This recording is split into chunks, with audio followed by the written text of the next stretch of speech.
This week on Jerusalem Dateline, Jerusalem holy site shrouded in snow from a rare Mideast storm. And Israel grapples with its vaccination campaign. Plus, what impact did the Abraham Accords have on the BDS movement? And President Biden finally calls Prime Minister Netanyahu. All this and more this week on Jerusalem Dateline.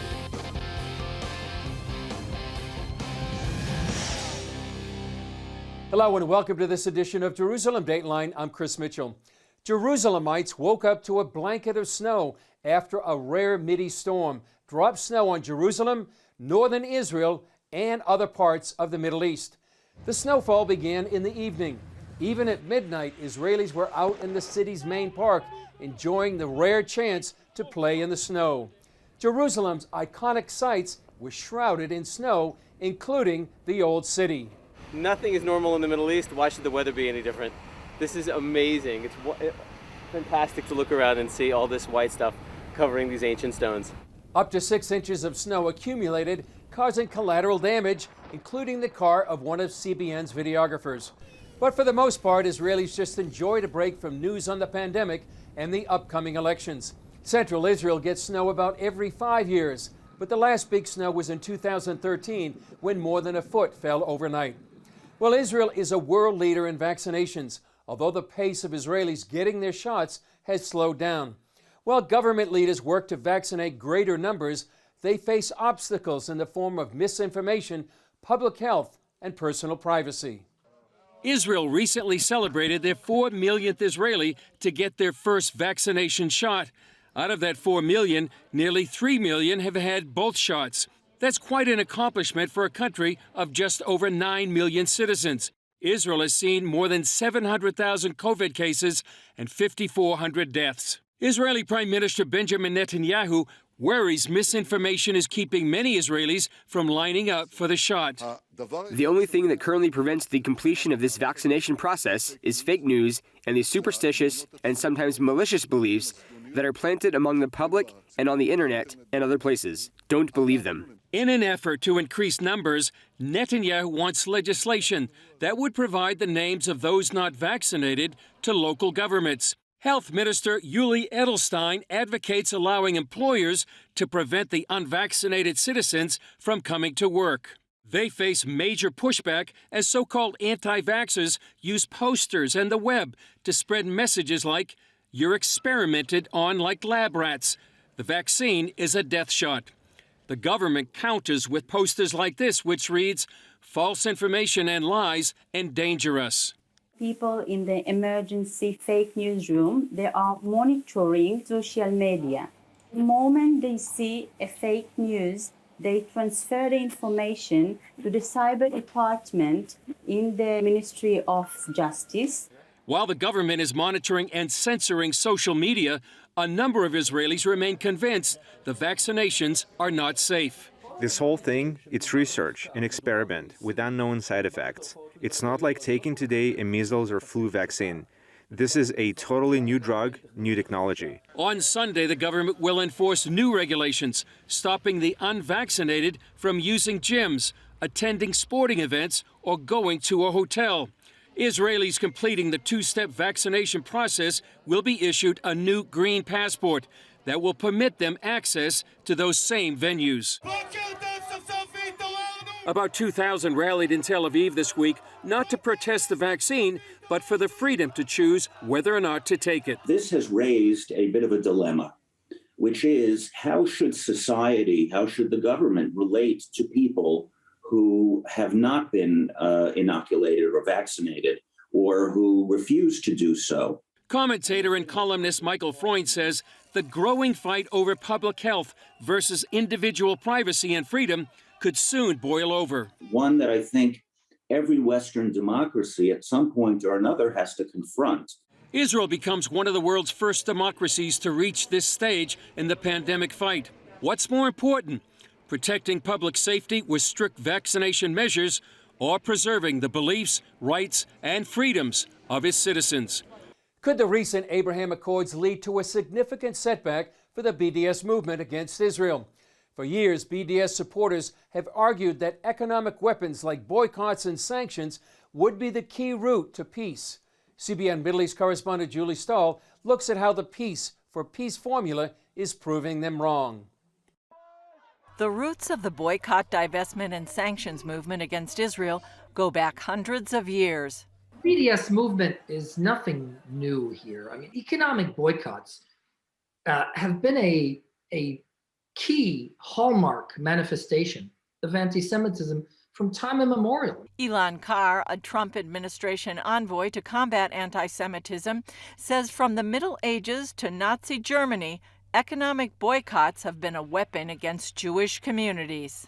That's what BDS is. BDS is don't buy from the Jews. In this case, the Jewish state, the Jewish collective. So there's really nothing new about this malicious, evil form manifestation of Jew hatred. And what we found were dozens of examples of where you have senior leadership of BDS propagating anti-Semitic ethos, motifs, libels, conspiracy theories. Now, some see the economic agreement in the recent Abraham Accords between Israel and 4 Muslim countries as a strike against BDS. I saw one headline that said the Abraham Accords mark the death of the BDS movement. Now, I think that's a little premature, but we certainly can say that the Abraham Accords are the beginning of the end of the BDS movement. They've suffered a major blowback to their narrative, saying that boycotts are the answer to peace. The Abraham Accords have clearly shown that that is not the case. Ben Moore of Israel's Ministry of Strategic Affairs says while BDS is reeling from this defeat, it won't stop them. Their end goal is to harm Israel in any way possible, so it's very likely they'll just find a new avenue of attack. One recent example shows that BDS can draw support from a more recent movement. In this virtual discussion group, Temple University professor Mark Lamont Hill claims Israel is part of white supremacist imperialism.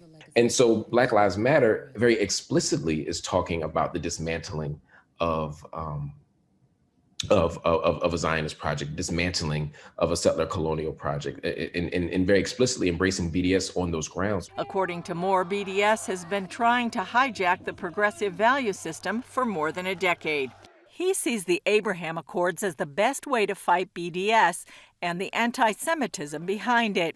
He also emphasizes the importance of listening to the ultimate message of this dangerous movement. One just needs to look at their mantra, from the river to the sea, Palestine will be free. That doesn't leave much room in the middle for Israel to exist. Carr hopes and believes the Biden administration will keep up the fight against anti-Semitism. Secretary Blinken praised the Abraham Accords and said this is the path for the future.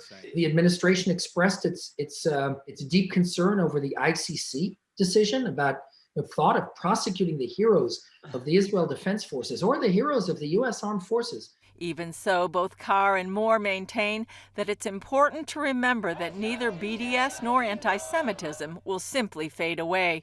They encourage supporters of Israel to keep an eye on the movement, its leaders and allies.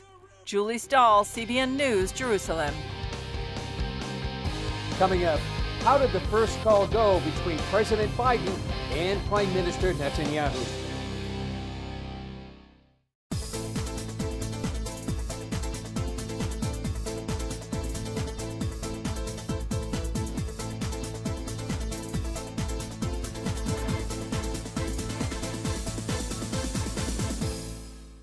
His story has inspired the world for thousands of years. Israel's most famous king. While some scholars doubted his very existence. You cannot claim that King David is a mythological figure.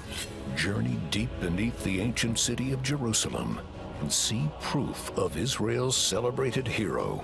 Get written in stone, House of David. Join host Gordon Robertson on an expedition through the evidence supporting the Old Testament. Extraordinary discoveries made headlines around the world. See where the shepherd boy slew the mighty giant. We are sharing some light on the story of David and Goliath. Explore the relics of the Davidic age. There was a significant structure standing here. And discover proof of King David's legacy. This is a royal house. Written in stone, House of David can be yours for any dollar amount. Call 1-800-700-7000 or go to CBN.com. Available now. Watch breaking news, in-depth exclusive stories and programs from health to entertainment you won't find anywhere else. The CBN News Channel, a perspective you can trust. Enjoy credible news reporting from around the world. Discover inspiring programs and stories of hope, all in one place from a Christian perspective. The CBN News Channel, a perspective you can trust. To watch the CBN News Channel, download the app or visit cbnnewschannel.com. This Easter, spend time reflecting on Jesus' final week. In CBN's free devotional, The Hope for Redemption, you'll follow his path to Jerusalem, observe his last Passover meal, gain insight to his agony at Gethsemane, witness his crucifixion, and encounter the empty tomb. This Easter, realize afresh that he is risen. Get your free copy today. Call 1-800-700-7000 or go to cbn.com/Easter Devotional.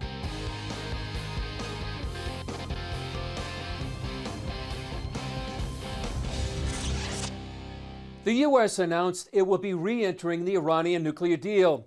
In a statement, Israeli Prime Minister Netanyahu said, going back to the old agreement will pave Iran's path to a nuclear arsenal.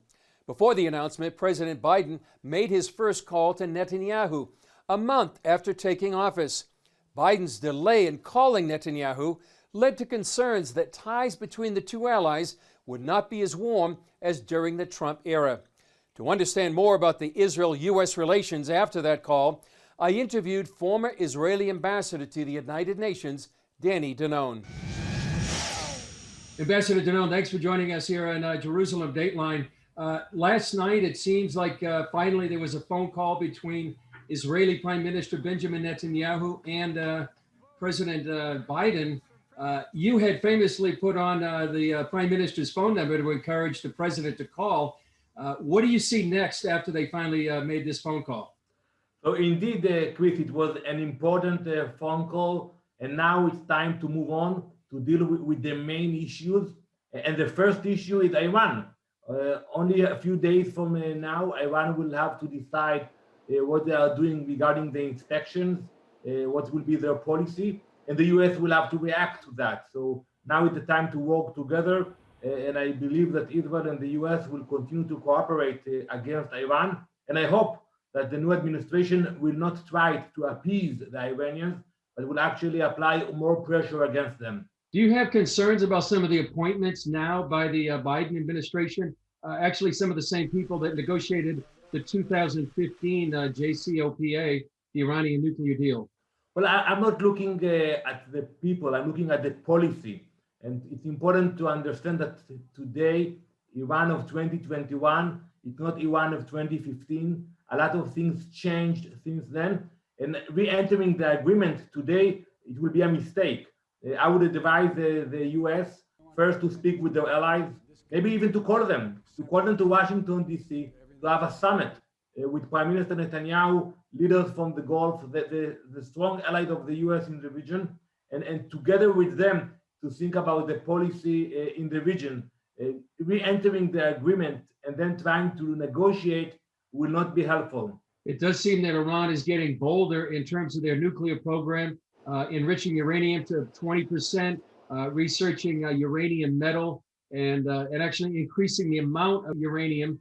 Are you concerned about the way Iran is acting right now after President Biden has been inaugurated?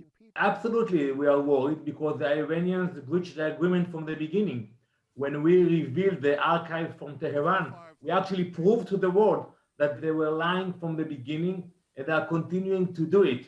So my advice is not to believe them, to look at what they are actually doing on the ground.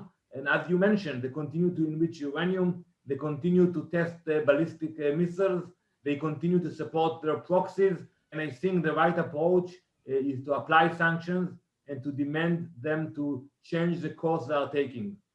There are some other concerns people have about the administration. For example, just a little while ago, a reporter asked a spokeswoman that is Israel and Saudi Arabia allies of the U.S., and it basically was a non-answer. Are you concerned about some of the answers we're coming out of the White House right now?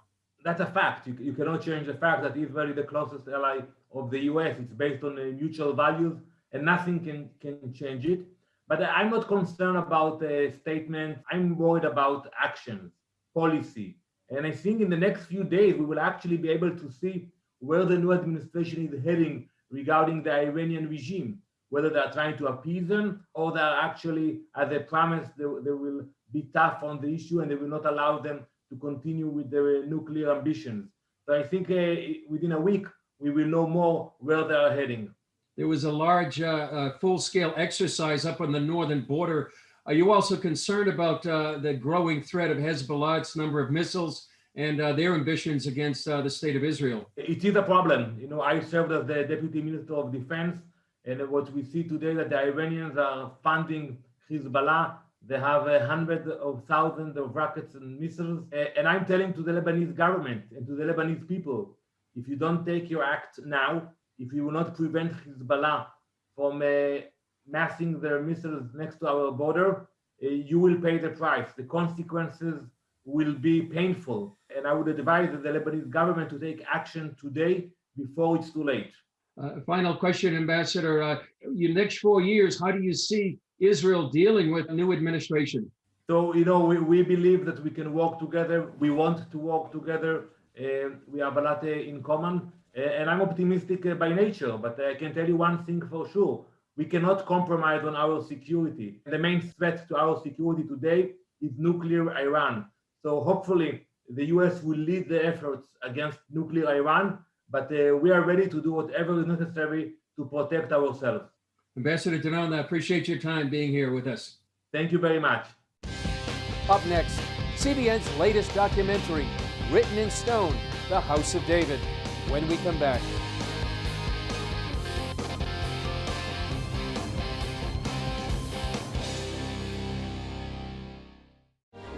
Now, for a limited time, you can get 5 of CBN's critically acclaimed documentaries. Experience the rebirth of the modern state of Israel. The historic bonds between the Jewish people and the land of Israel cannot be broken. Relive the battle for Jerusalem in the Six-Day War. Jerusalem is yours, forever. Discover how Israeli volunteers are changing the world. When people need us, we volunteer and we come and help. Explore the world of Israeli technological innovation. We're people of dreams. God gives us dreams. And that's really the roots, I think, of much of our innovation. And understand the biggest land dispute in history. Many Palestinian Arabs claim that the Jews stole Arab land. But is that the real story? This exclusive Israel DVD collection can be yours for a gift of $40 or more.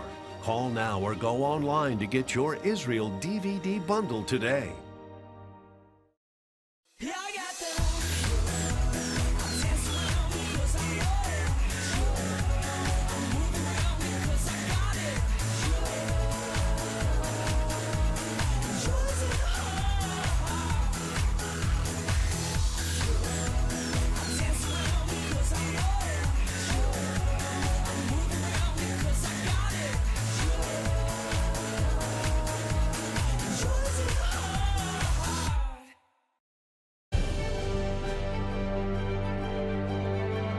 Here, we're committed to a heritage of rigorous scholarship dating back over 1,000 years. And to a faith tradition dating back 1,000 more. This is how we create a culture of inquiry where no topic is off limits. And a culture of hope. Anything's possible! It's Christian leadership. And it's changing the world for the better. It's higher learning. It's greater knowing. It's what makes us whole. It's what makes us regent.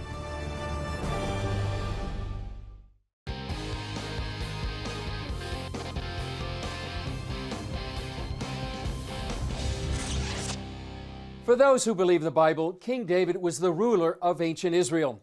But for a long time, skeptics said there was no proof he existed. Now CBN's new documentary, Written in Stone, House of David, examines how archaeologists are finding more and more evidence of that biblical kingdom. Take a look at how modern biblical archaeology in the Holy Land began in this preview of CBN's new film.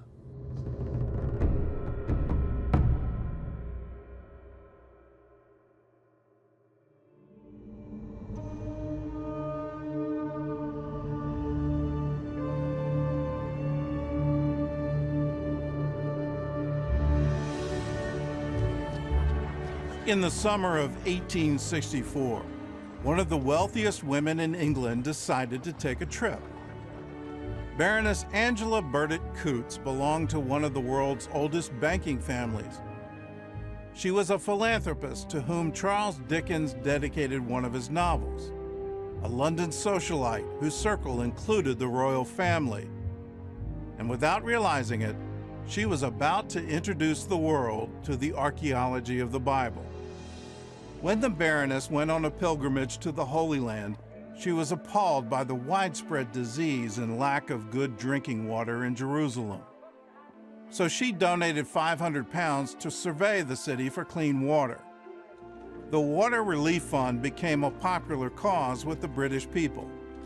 So its patrons expanded their survey to study the archaeology of the Holy Land, and the Palestine Exploration Fund was born. Holy Land fever swept through Britain, and the Baroness even convinced her friend Vicky to sponsor the new organization. Vicky was none other than Queen Victoria, and in 1867, the Queen sent a team to Jerusalem to excavate the Church of the Holy Sepulchre and the Temple Mount. Leading the team was an army engineer named Charles Warren, who would later become famous as the London Police Commissioner who led the hunt for the notorious serial killer, Jack the Ripper. Warren stayed in Palestine for 3 years, and his extraordinary discoveries made headlines around the world. After being buried for nearly 1,800 years, the Jerusalem of the Bible was about to be rediscovered. Charles Warren discovered the city of David, or the ancient Jerusalem, in 1867. It was exactly 100 years before her reunification in 1967. Up till 150 years ago, nobody saw her, nobody even knew where she was until Charles Warren made the first rediscovery. And suddenly, Isaiah, that prophesied, Hitna arim me'afar kumi, shake off your dust, arise, take your rightful place, O Jerusalem. Suddenly this is happening.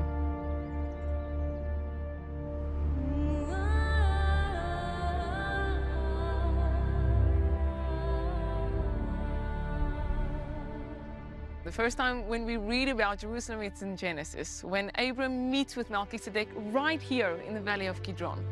And Melchizedek is the king of Salem, or as we say in Hebrew, Shalem. And they meet here and they break bread together and they drink wine. And also it's the first time that we read that a tithe is being given to Jerusalem by Abram. Abram, the man in whom all the nations will be blessed. In Jerusalem, little is left from the time of the patriarchs. But less than 20 miles away, in the West Bank city of Hebron, these Bronze Age remains show glimpses of the city where Abraham pitched his tents. Nearby is the Cave of the Patriarchs, the site of biblical Machpelah. As far back as 1000 BC, this location was recognized as the place where Abraham purchased a cave to bury his wife Sarah. The monument, built by King Herod, is said to house the tombs of the patriarchs and their wives. And although Abraham is the father of the nation of Israel, the archaeology of the Bible truly begins nearly 800 years later with one of his descendants, Israel's most famous king. To get your copy of Written in Stone, House of David, you can log on to cbn.com. Still ahead, more of Jerusalem as a winter wonderland.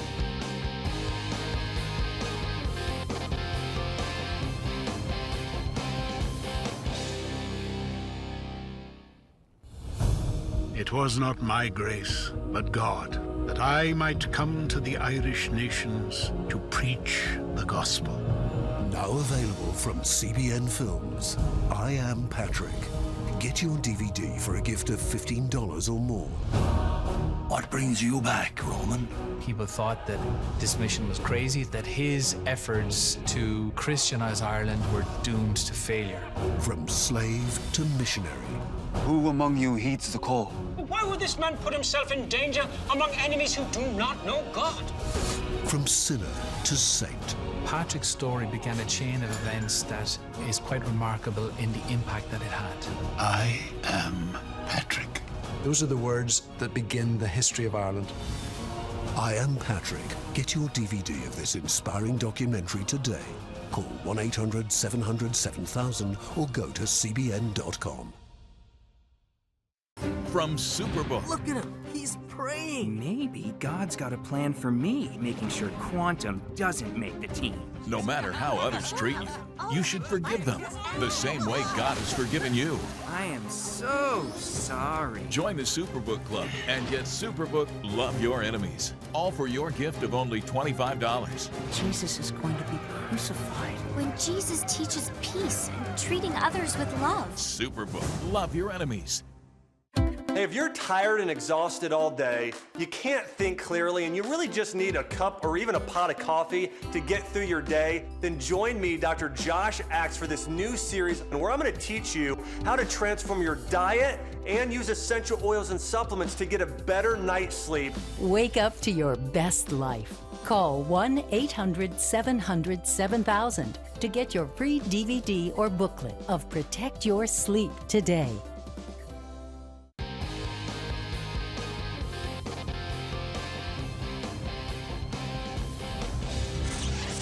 Since we don't see snow too often here in Jerusalem, we wanted to leave you with a few more images of the Holy City in white.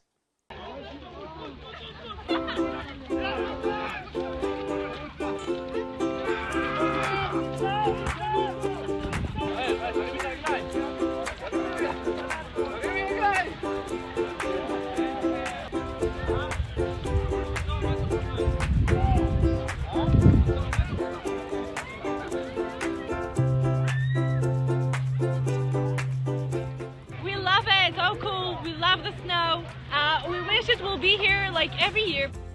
There's no age to enjoy the snow. We don't need more than this.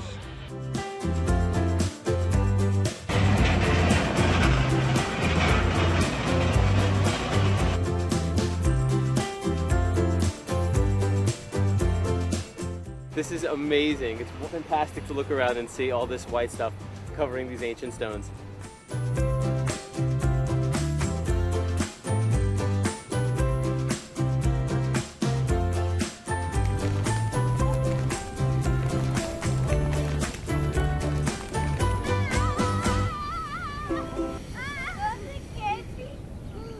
Well, it was a joy to see the snow here in Jerusalem and to see so many around the city enjoying it. Well, that's all for this edition of Jerusalem Dateline. Thanks for joining us. Remember, you can follow us on Facebook, Twitter, Instagram, and YouTube.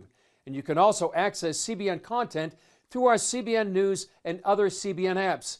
And don't forget to sign up for our email blasts so you can continue to receive all of our exciting CBN content. I'm Chris Mitchell. We'll see you next time on Jerusalem Dateline.